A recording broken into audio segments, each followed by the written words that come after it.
All right. Hello, everybody. We're back again for another installment of The Real 50 Over 50. And this week we have Donna Mintz, also known as Donna J. So now this is the Donna Show. And Donna J, Donna Mintz is an integrative health coach, a skincare expert, and formulator. She has been in the wellness space for 17 years. She started her journey as a personal chef, personal trainer, and she added in functional nutrition to her resume to help her clients lose weight, reduce medications, and feel good in their bodies, especially as they are going through menopause. She's also the founder of the Donna J Skincare line, an all natural anti aging skincare company. Oh no, we're having Facebook issues again. Sorry about that. Just every once in a while, Facebook just kind of decides they don't want to play. So I'm not sure if you're on Facebook and you just went away. Sorry, come to LinkedIn. Okay, going back to Donna again, and she's the host of the Technology. beauty. She's the host of the Beauty and Aging podcast, as well as the co-host of Strong Badass and Over 50 podcast that she co-hosts with her friend of almost 40 years. So you can see that she really cares about this whole aging process and doing it right. And that's why she's here today, in addition to being my friend and being somebody that I really admire and puts good work out into the world. So welcome, Donna. Welcome to the Donna Show. Yes, thank you. Thank you so much for having me. Great to be here. Hang Yeah, with so my let's girlfriend for 30 minutes. It's a great way to spend the afternoon. It is. So let's start off right away with what happened when you turned 50. You know, this change is started to happen in my 40s, and I was very uncomfortable in my skin. And I just, at this point, my mom passed away when I was 50, and I just remember her really suffering through menopause. And we don't talk about menopause. So while I kind of knew that it was not a good thing and it was going to be uncomfortable and painful and I was going to be miserable and uncomfortable in my own skin, like I didn't really know what to do or what it was. And, Mhm. Dr. Google and PubMed are no place that anybody should learn about menopause. Like No, nobody should have to learn about menopause. So I no. just kind of figured it out. I was already very healthy to begin with, so it wasn't terrible. But your first hot flash is eye opening. I never had them. Good for you. Good for you. I might be having one now. It might be my tea. I'm not sure. What I also didn't know is that we could have hot flashes into our 70s. Oh, fun. That So was mind blowing. maybe I didn't miss the whole thing. Yeah. Yeah. So that's kind of what happened. And is this when you started to pull that into your business, like around the time you were Well, 50? no. So I was in transition, and a few years after, I don't know, towards my late 50s, I had just finished managing restaurants, and I had been hurt at work, and I was caught in the whole workers' comp thing for many, many, many years, and I finally was able to get out of it, and I decided that I wanted to start a skincare company because I realized that I hated my skin and I didn't know what happened to it. Had no idea what happened to my skin. And I started to create a skincare company to correct it. I created all my own products. I learned how the skin worked. I learned how to research ingredients. I corrected my own skin, started to give products to friends and family, and then launched the skincare company. And once I launched the skincare company, I realized that I was having these conversations with women that really weren't specifically related to their skin, but was really, and it took me a long time to figure this out, that it was really related to menopause. It was related to the changes that are happening to their skin. Now, and I had been a health coach. I became a health coach back in 2009. so I decided that it was time to start addressing some of these things. And here we are today. And I have all intention of just blowing the roof off the conversation around menopause. Women should not be suffering. And Okay. we are. We're So suffering in silence. let's get into the myths and the facts. Sure. Let's talk about that. So the number one myth is that everybody gets hot flashes, or everybody has night sweats, which by the way, a night sweat is just a hot flash at night. That's it. It's nothing different. But everybody's journey is different, completely different. I had a couple of hot flashes every now and then. You said you never did. I never did. I got a right. We are all on our own journey. Everybody's journey is as unique as a snowflake. That is the first thing. The second thing is that we need to suffer. There is nothing that can be done except going on hormone replacement. And now hormone replacement, that's between you and your doctor.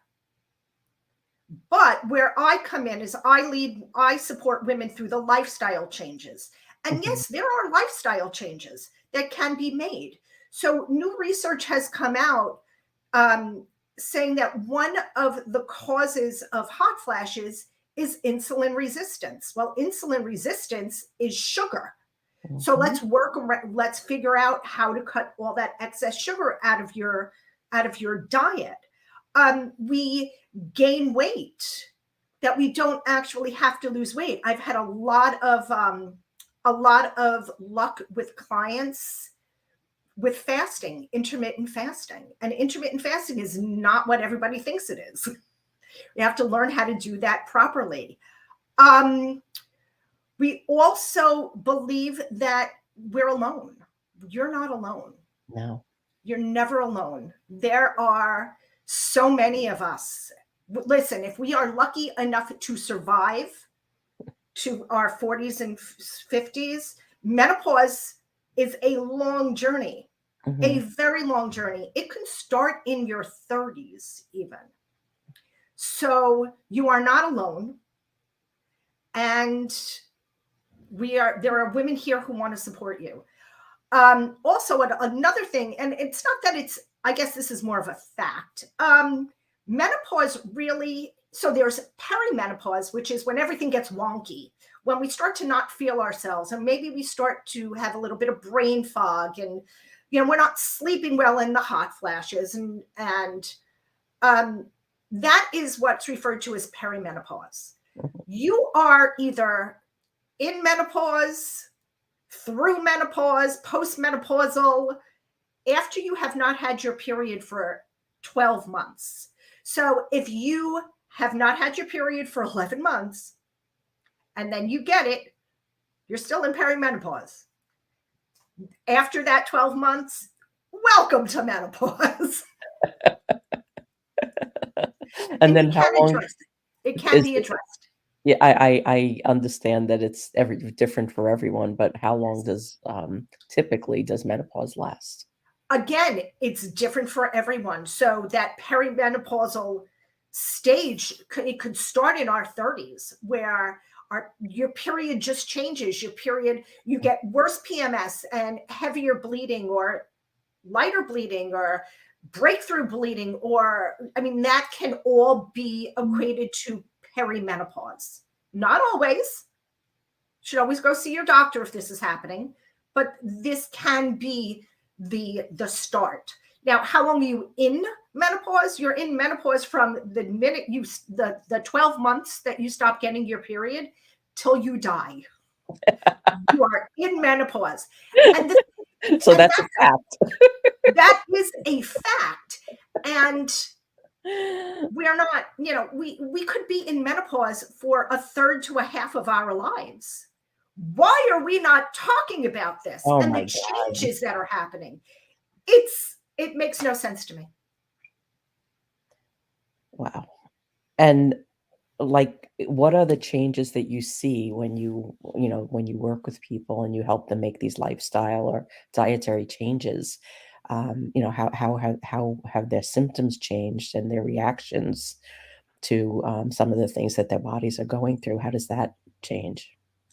Well, they usually feel better. It's what has happened is everything that you have been doing into your life brought you right here to this moment. Hmm. And this is and it's caused your body to feel this way as it is going through the menopausal changes. You have to make change. You have to make change. Change is hard. We don't want to make change.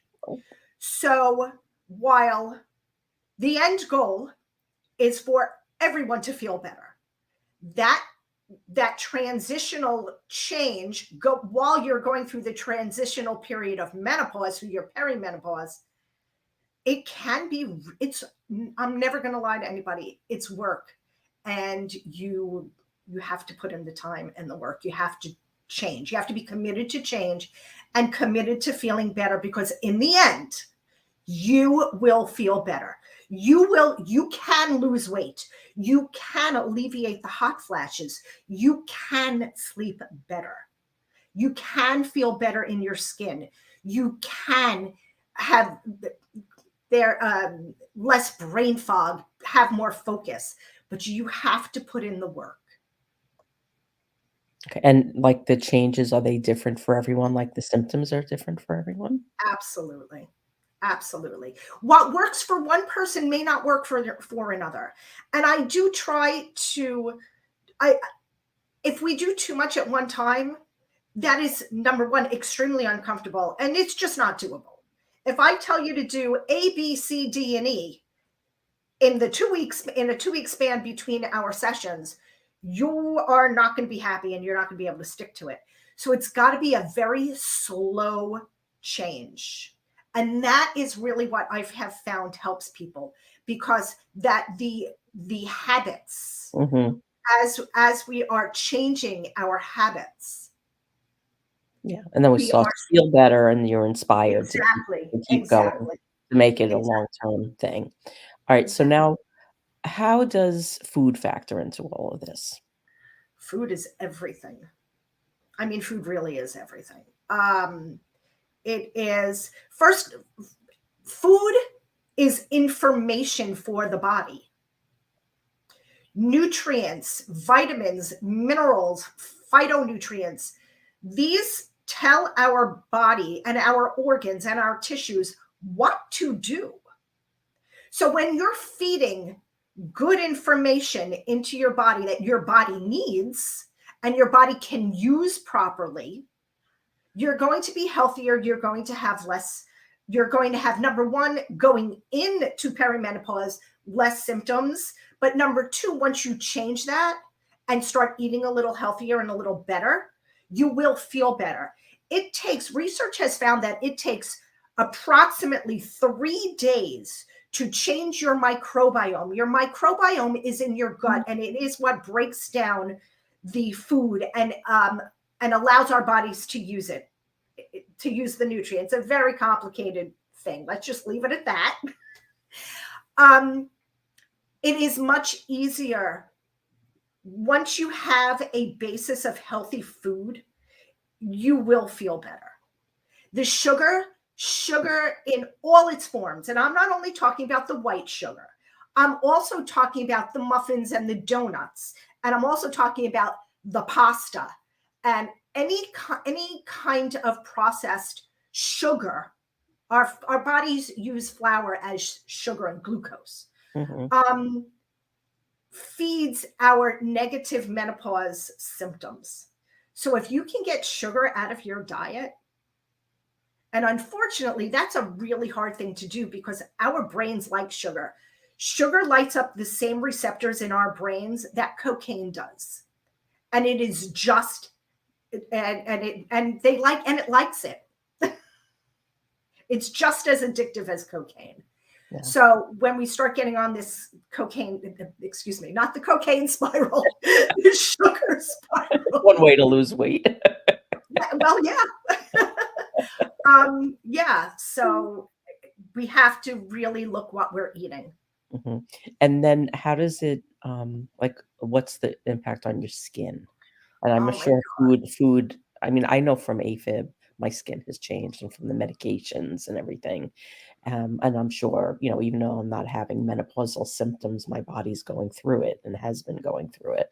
But like I know, like my skin's not the same. So Right. how do you change that? How do you make I it have go? really good skincare to change that, but I digress. So, one of the natural progressions of skin aging is that our skin gets dry, Hmm. and dry skin always shows wrinkles more. Another thing that happens is our collagen breaks down so that we sag. And these Hmm. are just natural things that happen as our estrogen goes down. Um, Another thing is that our skin does not turn over as quickly. Hmm. And in order for your skin to continue to look healthy, your skin has to turn over. It takes approximately 30 days when we're in our 30s, for our skin to turn over. It always looks plump and healthy and radiant. So we do need to change up our skincare a bit. So Hmm. one thing that I would absolutely recommend is to exfoliate at least once or twice a week and get those dead skin cells out off your skin. And then once you do that, anything you put on your skin is just going to absorb and do beautiful things. Hmm.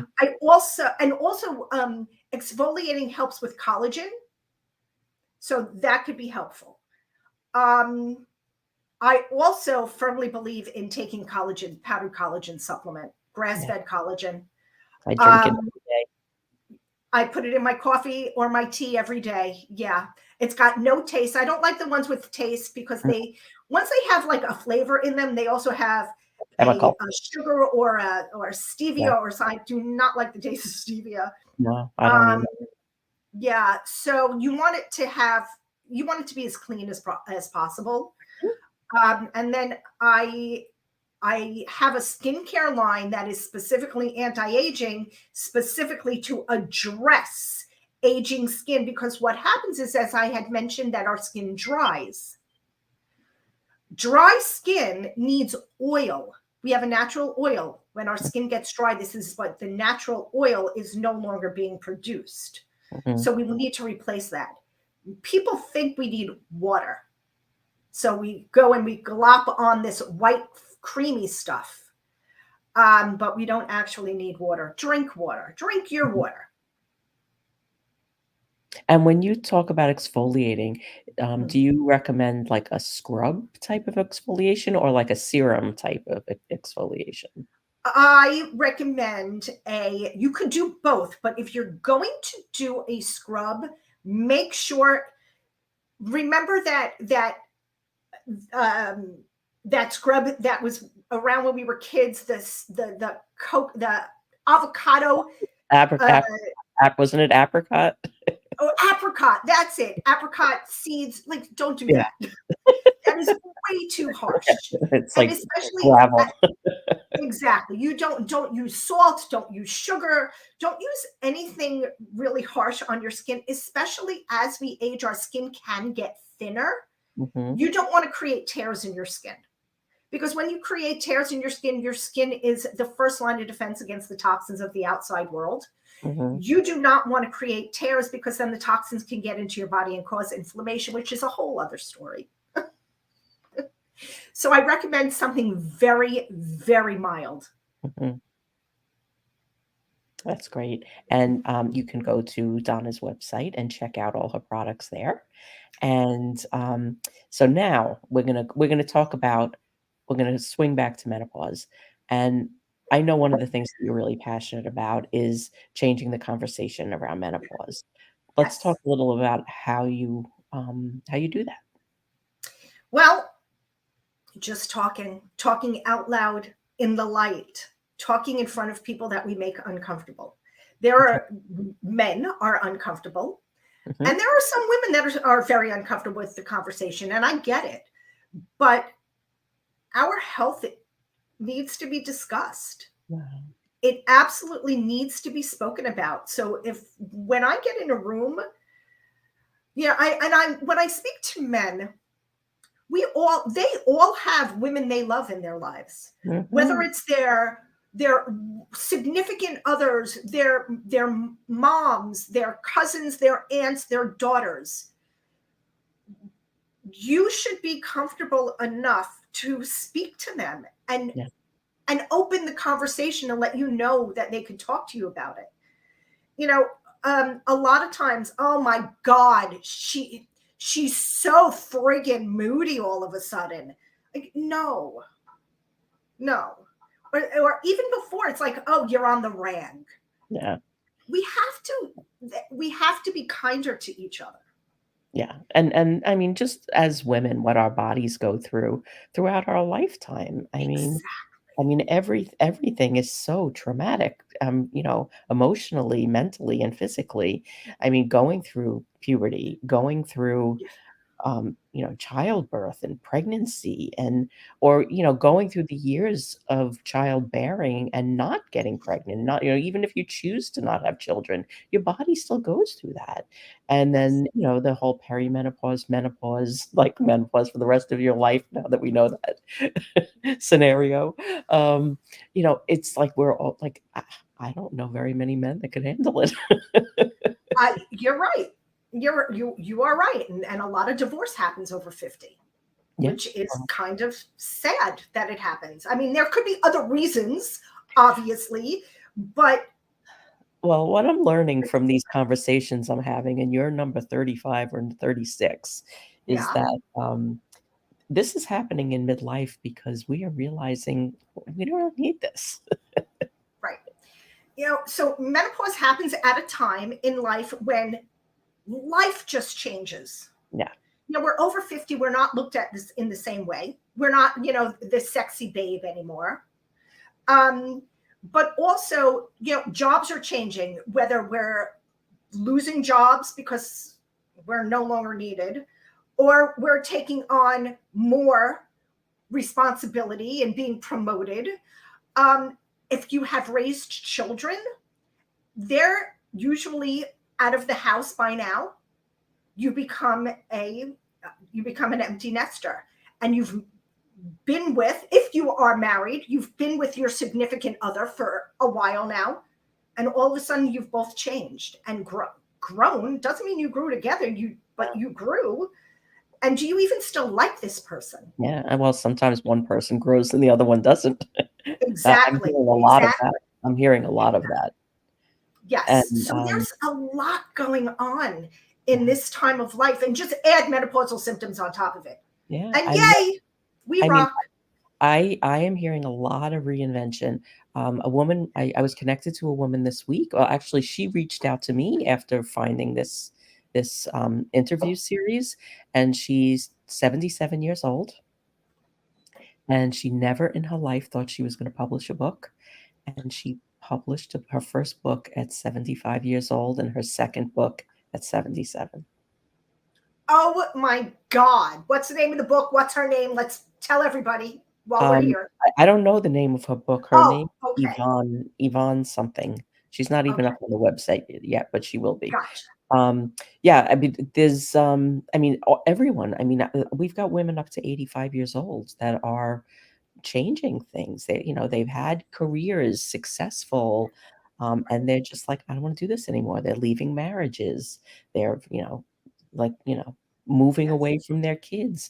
Like even kids that are in college, like instead of like moving to the town where they are or closer to where they are, they're going to like Portugal. Right. Absolutely. And And it's that's amazing. awesome. Yeah, I mean, it's amazing. So I love this whole conversation about accepting these parts of our life that Right. maybe are hard, maybe are challenging, and being vocal about what we have to go through. And I'm going to take this to the next step of this conversation because this is definitely where it goes. Let's talk about Yeah. shame and Yeah. how it shows up and what we could do about it. Shame is a tough one because it's kind of ingrained in us to be ashamed of what is happening to our bodies. But Mhm. menopause can be a rebirth, as we were just talking I mean, Yeah. basically what you were talking about is rebirth. Yeah. The shame shows up. It's usually ancestral. Our Mm. grandmothers didn't talk to our mothers didn't talk to us. Yeah. Um, I mean, it is it's hard. It's a hard thing. I have had women kind of be like, so I'm not feeling so great. You know, there's the whispers, like they can't say the words. They're And to hide that, embarrassed by to it. hide that, to hide that you don't feel well for 5 years, you know? Exactly. And we're alone on Zoom, and they come in really Mhm. close to the camera, and they're like whispering, and it's heartbreaking. It's heartbreaking. Yeah, Um, yeah, it shows up in many ways, in many forms, but the bottom line is shame is making us sicker. because the body keeps the score. Wow. Yeah, absolutely. Did you ever read that Absolutely. book? What's that? Did you ever read that book? No, It's I will now. yeah. I'll Okay. send you the link. I'll send you the link, but it's, Please do. yeah, Vanderkalk is his name. He's a psychologist, and it's about trauma. It's about the hidden traumas in our body, and when we don't heal them, they come out, and they come out through this too, because, um, menopause is a shock to the system. Yes, it is. And it It is. so it could either be a way, you know, you can approach it 2 ways. You could approach it of, "I'm gonna keep whispering and not talk about this," and you're holding these, like, you Right. know, intergenerational traumas in your body, or you can let them out, and you can Right. figure out, like, "How can I work with this change?" And Right. that's where you come into the picture. Exactly. Menopause. A lot of menopause is mindset as well. Yeah. So the shame plays into the mindset part, and just health. Actually, a lot of health in general is mindset. Mm, Whether what's the expression? Whether you can or can't, you're right. yeah. So yeah, I think we need to change the the mindset around it. We need to relieve and release this shame. It is making us sicker. After postmenopausal women are having heart attacks right and left because of our estrogen is very protective of the heart. Why are we not talking about this? Yeah, well, I can tell you from my experience with having a heart condition is most of the research that's done, it's done on men. So the Right. treatment is for men. So they're Yep. not treating women's hearts differently, and they're Yep. very different. They're very different. Our hearts are different. Our brains are different. Our bodies are different. We have ovaries. They don't. We have a Yeah. uterus. They don't. Mhm, Yes, most research is done on men. mhm. Yeah, and it's, you know, I had to learn a lot about this over the last couple of years since I was diagnosed, and, mostly because I wasn't getting the answers that I wanted. So I became a patient advocate for AFib, and I learned a lot because, you know, they just don't tell you. They like, when I first went for my first ablation, they said, you know, "Have it done on a Friday, Netflix for the weekend, you'll be fine on Monday." And that was just a lie. That was Yeah, untrue. they actually like did something to your heart, Yes. and it's only going to take 2 days, and you'll With be Netflix. fine. Netflix was the RX. Netflix. Is there a particular genre that's supposed to Doesn't help matter. your heart? It doesn't matter.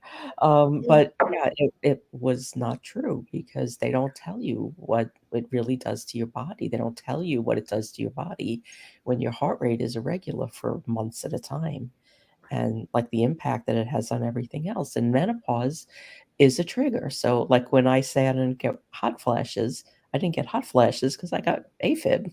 I'm sure it's part of it.